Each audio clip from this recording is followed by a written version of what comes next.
All right, everyone, welcome back to another episode of the Kyle Lanzalone Show. It is just me solo today, but I have a ton of stuff that I want to talk about. So hopefully, we'll have time to get through all of these clips and stories to break down. I want to start off and spend a little bit of time talking about Gaza and the horrors that Israel is inflicting on the people there. And then this great confrontation between Matt Blumenthal and Randy Fine, where he really makes the genocidal congressman look like an idiot. Also, want to talk about Trump's Ukraine policy and how far is Trump willing to go in supporting Ukraine. So, starting off here on the horrors in Gaza, I want to draw attention to this particular story because I think it's the most crucial. I wrote this one for the Libertarian Institute. The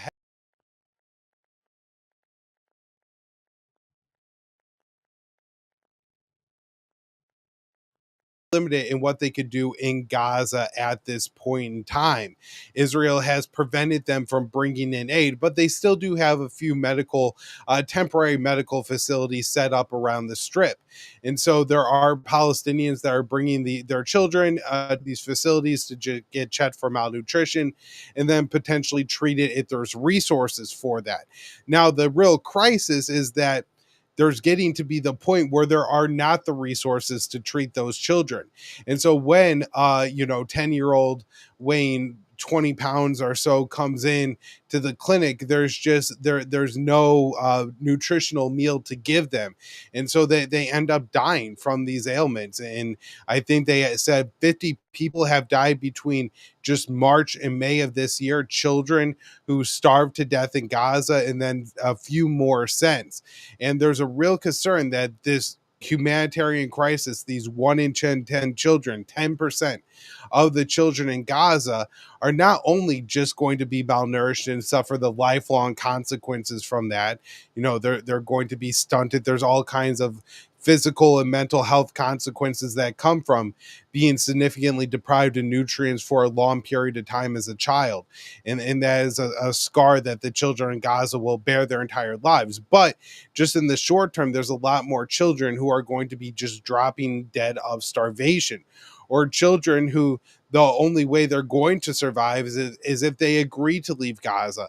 And so this will be used as a massive weight by Tel Aviv to impose what they call voluntary migration. Now, this is absolutely horrific, right? Imagine telling somebody that, you have to leave your home, or we're going to starve your children to death, right? You'll never be able to get food into your home again, or you could leave and then you could feed your children. And then calling that voluntary migration rather than what it is a policy of ethnic cleansing and genocide. And in fact, there was a really great op-ed that we're going to run tomorrow on the homepage of antiwar.com by a Brown University professor. He's the dean of the Holocaust and Genocide Studies at Brown University. And he's an Israeli American, a veteran of the IDF, so certainly nobody who could be labeled as anti Semitic. And he said, I can't do anything but conclude that Israel is committing a genocide in Gaza. And this is a peg of the genocide: starving children to death, forcing parents that if they want to feed their children, they have to leave their homeland. And this is a way to ethnically cleanse the strip, to remove 2 million people from their homeland. I mean, we even had the former Israeli Prime Minister Ehud Barak, Ehud Olmert, explaining and saying that what Israel's current plan, they're going to create a concentration camp in Gaza. And this is again to facilitate the ethnic cleansing of the strip. They're going to first force 600,000 Palestinians, but eventually the whole 2 million people who live in the Gaza Strip will be forced into this very small area south of Rafah, and they're in Rafah, and they're just going to be living in tents and squalor and fighting over food, as they are now randomly killed by the IDF. And this is going to be their lives until they all do what Israel calls voluntarily emigrate, where they all eventually leave their homeland because or die, right? Those are the two options that Israel is giving the Palestinians. And we could see it when 10% of children are starving to death. And UNRWA, the UN aid agency for Palestinians, says we have 6,000 trucks of food prepared to enter Gaza. This crisis could be solved in a minute. It's not as if this is a remote village and there's some kind of avalanche that did, or mudslide that destroyed roads, and there's a reason that we can't get to these people. No, this is an entirely Israeli created crisis, an intentional crisis created by Israel, right? Israel's, I believe, strategic affairs minister, Ron Dermer, a very close confidant, not only of Benjamin Netanyahu, but a frequent guest in the White House after October 7th developed a plan. And he said, look, the rest of the Arab states will never go along with a plan to take in the Palestinians. And of course, the Israelis would like to say this is because the Palestinians are somehow bad people, but rather this was they needed to the Arab countries didn't want to take in the Palestinians because it's being part of the genocide. It's being a part of the ethnic cleansing. The Palestinians don't want to leave their homeland. They want to remain in Gaza. They want to remain in historic Palestine. And so they all resisted Egypt, Jordan, all these other countries. But Dermer said eventually we could break their will if the conditions for the Palestinians are so bad that it's seen as a humanitarian effort for the Egyptians, for the Jordanians, for whoever else, the Libyans, to take them in. And so I think that's really the plan here of what Israel is trying to do, is to impose this humanitarian crisis. I mean, you read articles and statements from people who are in Gaza who describe the horrors of having to leave their houses in the middle of the night to travel to one of 4 aid distribution sites in Gaza. Sometimes they're closed, sometimes there's open. There's no schedule. There's no, they open at random times during the day. Sometimes they say they open or they're going to be open and they don't. Sometimes they say they're going to be closed and they open. Whenever they do open, there's no system. They just lay out food. They tell the Palestinians they have 4 minutes to grab the food and leave.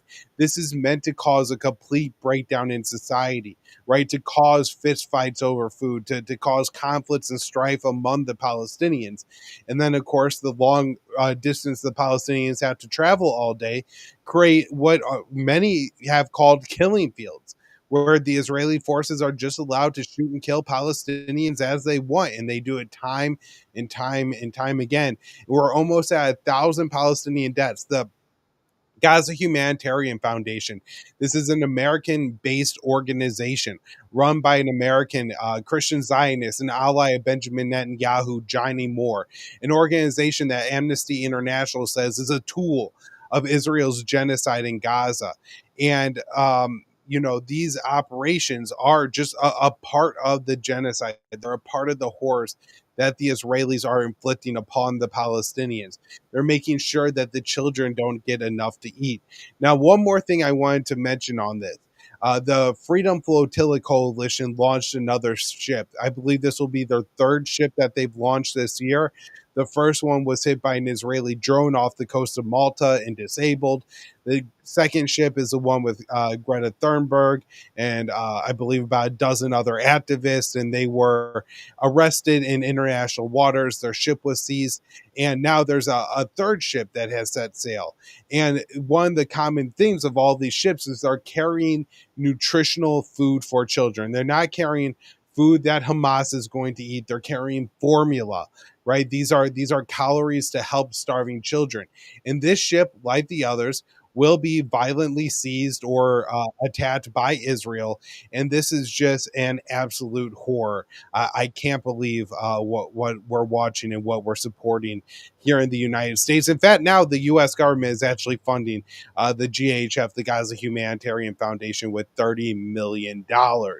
Now, while the children of Gaza are starving, the Zionists, both Jewish and Christian, in the United States are doing very well, including this man, Randy Fine. He's a congressman from Florida, and he was confronted by Matt Blumenthal. Let's play this clip. Representative Fine, Max Blumenthal from the Gray Zone. You've been Max Blumenthal from the Gray Zone. You've been a big supporter of killing civilians in Gaza. I was wondering, how long do you think you would last under the starvation conditions that Israel's imposed in Gaza? Like, have you ever put yourself in the shoes of the people of Gaza who are starving? I don't believe in those who believe that they should keep hostages. If Gaza wants the war to end, they should let the hostages go. You take hostages, you get what's coming. Do you think you're encouraging anti-Semitism by these kinds of comments, supporting the killing of children, supporting nuking Gaza?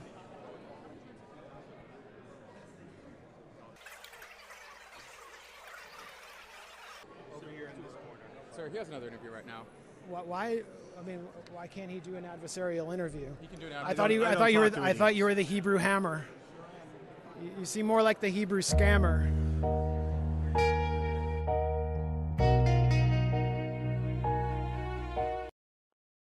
So that I mean, first of all, I thought was absolutely fantastic. I'm glad that people like Randy Fine don't get to just walk around Washington and the rest of the country all the time, and not be confronted for the horrific policies that they're supporting.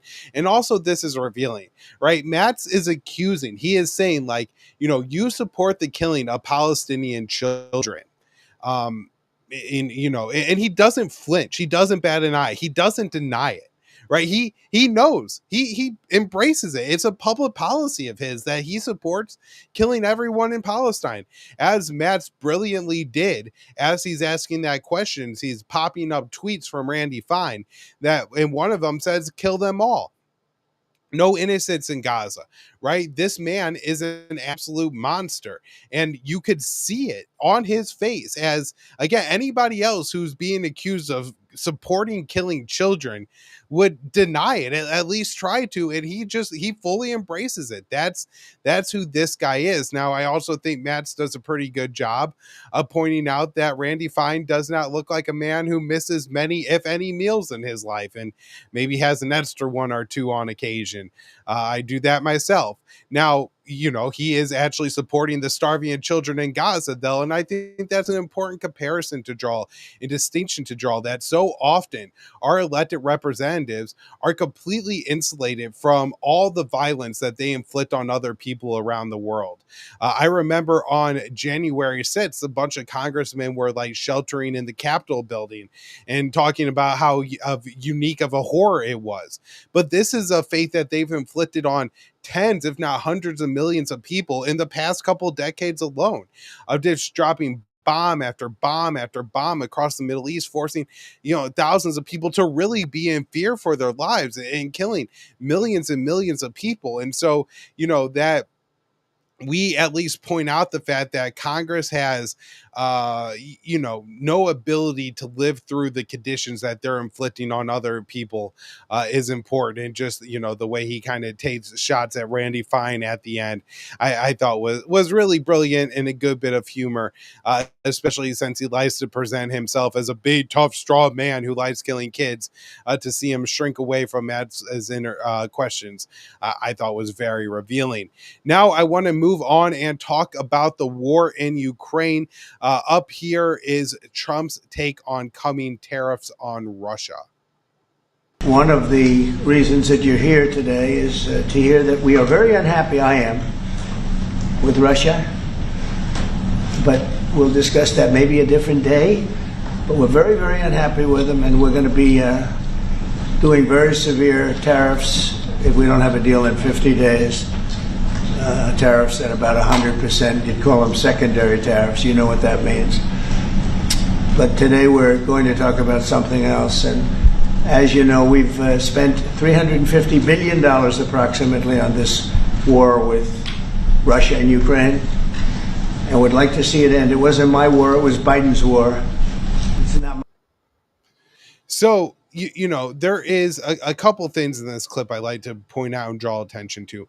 The first one is this secondary tariffs or sanctions that he's going to put on other countries that do business with Russia. I don't think this is really possible to do in any significant way. And I believe what he's talking about, referring to, and what it seems to be from statements that were gained from the White House and other U.S. politicians, is he's going to give his assent to a bill that's been proposed by Lindsey Graham, Senators Lindsey Graham and Richard Blumenthal. So that's a Democrat and a Republican. This has an unheard of 85 co-sponsors as it moves through the Senate. And what it will do is impose 500% tariffs, so a 500% surcharge on imports from any country that is determined to do business with Russia. So this would be essentially all the BRICS nations, China, India, Brazil, even Turkey, and many African nations that the U.S. is looking to do business with. It would essentially cut them out of the American-led financial order. This, I think, would have massive, massive consequences for the American economy. I think forcing countries to choose at this point, are you going to do business with Russia, China, India, Venezuela, Brazil, South Africa, is going to be very appealing when it's them or the United States, especially when Donald Trump is an absolute madman when it comes to tariffs. And he's just seems to be, to a lot of people, randomly applying tariffs on many countries without a whole lot of calculation, rhyme, or reason. So this whole idea that Donald Trump has, that we're going to be able to sanction or tariff or impose penalties on third countries in order to finally stop the Russian war machine, probably isn't going to work, and it's likely going to backfire, just like this policy did under the Joe Biden administration. One of the most amazing parts of the Joe Biden administration and the proxy war in Ukraine to me was when the Biden administration was applying sanctions on Russia that they knew would hurt Western economies, that they knew were unwise, that they were equating to an economic nuclear weapon, right? That's what they were going to do to Russia with all the sanctions, the freezing of assets, the price caps on oil. Now, none of that.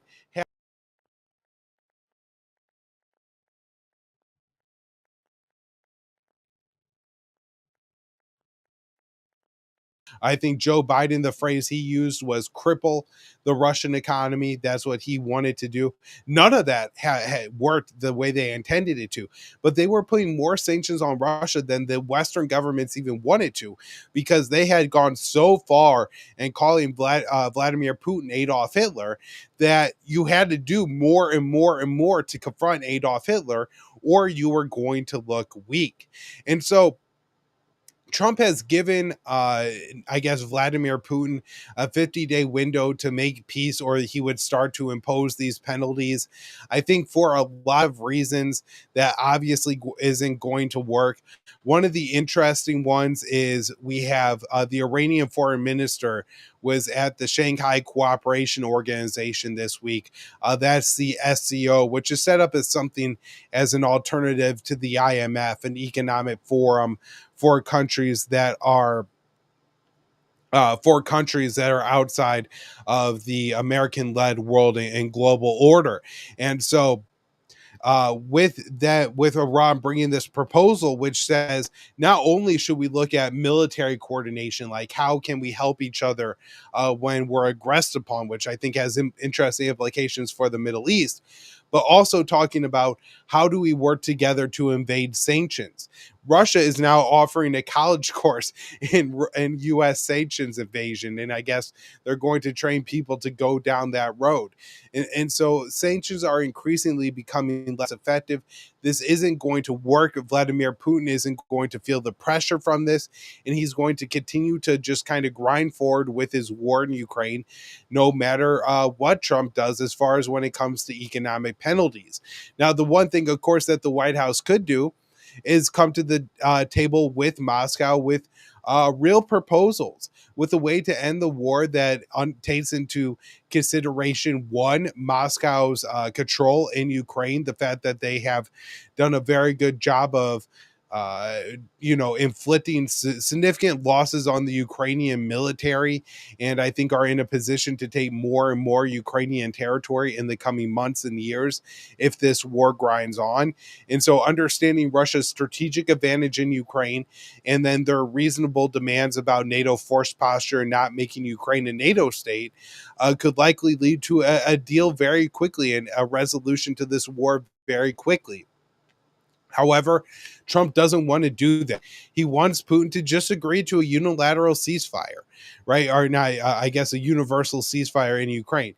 One that doesn't come with, guarantees that the Ukrainians aren't just going to use that period to rearm, to retool their military, to train new soldiers, and then more effectively fight against the Russians. The Ukrainians are clearly on the defensive. They're often retreating. Their defensive lines are porous. They don't have enough soldiers. And so the idea that Russia would stop now without a concrete deal is simply ridiculous. And this isn't a situation like I think you have in the Middle East, where both countries inflicted enough serious blows on each other that, oh, maybe there's a ceasefire that may hold. No, this is a real situation where Russia is not going to agree to a ceasefire without a full-on peace deal. And so I hope Trump maybe gets that through his head, but it doesn't seem that he's moving in that direction. 50 days is not enough time. We saw with the Iranians, they were making real progress on a potential nuclear deal after 2 months. But the Israelis literally blew that up. I think Trump needs to understand that unless he's willing to like sit down at a conference with Vladimir Putin for about a week and really hammer out a deal, it seems unlikely that we're going to get a deal done in 50 days. Like 90 days or even like half a year seems like a far more reasonable timeline at this point. Now, I want to move on to this next clip about weapon shipments to Ukraine. We have one country that has 17 Patriots getting ready to be shipped. They're not going to need them for them. So we're going to work a deal where the 17 will go, or a big portion of the 17 will go to the war side. Could this transaction with NATO be viewed as a step towards achieving peace, letting Putin know that now Zelensky has a little bit more powerful tools in his tool chest, and maybe that brings him to the table to achieve peace? Yeah, I think this is... So, there's a couple parts to this clip. First off, Trump touting these 17 Patriot missiles as if they are some kind of major game changer for Ukraine is just absolutely silly. The Russians are at this point launching, I think, about a dozen missiles every night, along with a few hundred drones. And so to take out a single missile barrage from Russia would likely take all 17 of these Patriot interceptors, if not more. I mean, we had Daryl Cooper on the show a couple weeks ago, and, he worked in missile defense. He understands the strategy and the tactics behind it. And I guess in ideal conditions, you would fire 4 interceptors at each incoming missile, which would only give Ukraine enough interceptors for 4 Russian missiles. And my guess is that Ukraine, the desperate situation that they're in, are maybe firing 2 or even just a single interceptor at each incoming Russian missile. Although the Wall Street Journal reports that the Russian missiles have gotten far better at evading the Patriot system.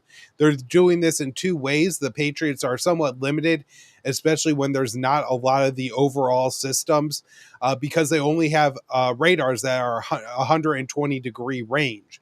And so it's very easy if only a third of the circle around the Patriots are covered by radar to get in behind those systems. Now, I guess if you position enough around, then you're able to cover a large field with these 120 degrees. But of course, Ukraine has a limited number of the systems. Additionally, the Russian missiles are getting better at changing direction as they get near their target. And of course, these little blips, we've seen them, good images of these in incoming Iranian missiles in Israel, where as they're coming down, they do make almost like a little H shape, bump out in their trajectory and then start heading back towards the ground. This is fairly effective in evading right now the Patriot air defense systems. And so sending 17 of these interceptors, this isn't a real accomplishment. This maybe helps Kiev for one single night. It's not a sustainable thing to continue to transfer them. 17 are likely probably like 24 or 36 Patriot interceptors every single day. The United States only makes 500 of those a year. We've already depleted our stockpiles of Patriot interceptors. And so the idea that we could continue to burn through these weapons at this pace is simply absurd. Now, I want to move on. I mentioned this article because I think it's really important. I wrote this for the Libertarian Institute. Trump asked Zelensky if Ukraine could strike Moscow with U.S. provided weapons. Now, this was reported in the Financial Times, speaking with 2 U.S. sources. I don't know for sure, if this is absolutely 100% true. The White House has come out and denied it. However, it does seem like something that Trump would say, which is, I want to make Vladimir Putin feel pain, and asking Zelensky if Ukrainian missiles could hit Moscow or St. Petersburg. These will require obviously long-range missiles. Ukraine has requested the Tomahawk missile from the U.S. My belief is, in the Financial Times reported this, that the Trump administration is saying and will not send the Tomahawk missiles to to Ukraine, excuse me. Russia has a particular aversion to the Tomahawks because the U.S. once had a variant of the Tomahawk that could carry a nuclear warhead. So they're seen as like borderline strategic weapons. So my guess is that Trump doesn't go as far to send Tomahawks to Ukraine, but hitting Moscow, hitting St. Petersburg will require far longer weapons with far greater ranges than what Joe Biden gave to Ukraine during his administration. And when Joe Biden was doing this and when Joe Biden was authorizing American attacks inside of Ukraine, Trump was calling him an idiot. He was saying that was a foolish policy, that the U.S. shouldn't go down this stretch. But now that he's in charge, this seems to be the path that we're going.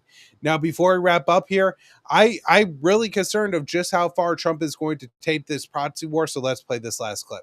If it escalates further, how far are you willing to go in response? In what? How far are you willing to go if Putin were to escalate, send more bombs in the coming days? Don't ask me a question like that. How far? I want to get the war settled. They're not Americans that are dying in it, and I have a problem, and JD has a problem. It's a stance that he's had for a long time. They're not Americans dying, but there are a lot of people dying, and on something that should be able to be settled. And we all agree with that. This group of people. So, the thing here that I want to bring up with his clip is that Donald Trump goes to the refrain that we've heard from the Hawks, and I think this means that Lindsey Graham likely has the president's ear. It's not the American soldiers that are dying. What he is explaining is the interagency, the Washington policy for Ukraine, which has always been to use Ukraine to weaken Russia, right? That Ukraine is seen by the Kremlin as a unique national security threat, in part because of the Nazi invasion of the Soviet Union came through Ukraine and tens of millions of Russians died in that attack. And so Moscow is very sensitive to what is taking place in Ukraine. And a Western alliance allied with Germany in particular, that now would have a state based in Ukraine, would be seen as a major vulnerability to Moscow. NATO understood this, the CIA understood this, the Department of Defense, the National Security Establishment, all the bureaucrats in Washington, they understood this. Bill Burns, Biden's CIA director, a State Department official under the George Bush administration, so obviously somebody who floats in both Democratic and Republican circles, wrote a memo to George Bush explaining that this was about that expanding NATO to Ukraine would provoke Russia, and this was not a policy of Vladimir Putin, but a policy of Moscow. This is something that everyone believed, that this was a security concern that they simply could not let go of. And again, Washington knew this. They understood this. This was, and I'll never forget, on the night of the Russian invasion of Ukraine, Hillary Clinton is cackling and tapping her fingers together like Mr. Burns as she is telling Rachel Maddow that the Russians made a mistake similar to the one that they made in Afghanistan. She's referring to the Soviet invasion of Afghanistan, which, by the way, 2 million Afghans died in that conflict. But in Washington, it's believed that is ultimately what brought down the Soviet Union. And so she is hoping that the same thing plays out here with Russia, the fracturing of the Russian state, the Russian Federation, because Putin launches a misguided war in Ukraine. Now, I don't think the deep state ever actually intended the Ukrainian state to hold together, that the clown, the comedian Zelensky would hold the state together, rally his troops to fight, be able to manage the military and the neo-Nazis and everything like that. They thought they were going to have the Russian soldiers stationed there and they would be able to fight a bloody counterinsurgency, I'm sure, with tens if not hundreds of thousands of Ukrainians dying at the hands of the Russian occupiers. but we've got into this long, drawn, protracted war, and the deep state absolutely loves it. They think that this is the greatest thing that ever happened. Even if it takes 10 Ukrainians to kill one Russian soldier, from their perspective, no Americans are dying and Ukrainian and Russians are dying. And that's all they care about. For every, Russian tank shell bullet that is used to kill a Ukrainian soldier, that's more money that the Kremlin doesn't have. That's one less bullet, that's one less tank the Kremlin doesn't have. This is their policy, to fight the Russians until the last Ukrainian. And it's just so disturbing that we're seeing Trump pick up that baton that Biden left him and carrying it forward. All right, everyone, that will do it for the show today. We will be back tomorrow at 4:45 Eastern Time with another episode of the Kyle Anzalone Show. Be sure you share this episode if you're watching on X. And, of course, if you head on over to the YouTube channel, subscribe, like, and comment on the show there. We really appreciate it. And, again, we'll be back with another show tomorrow.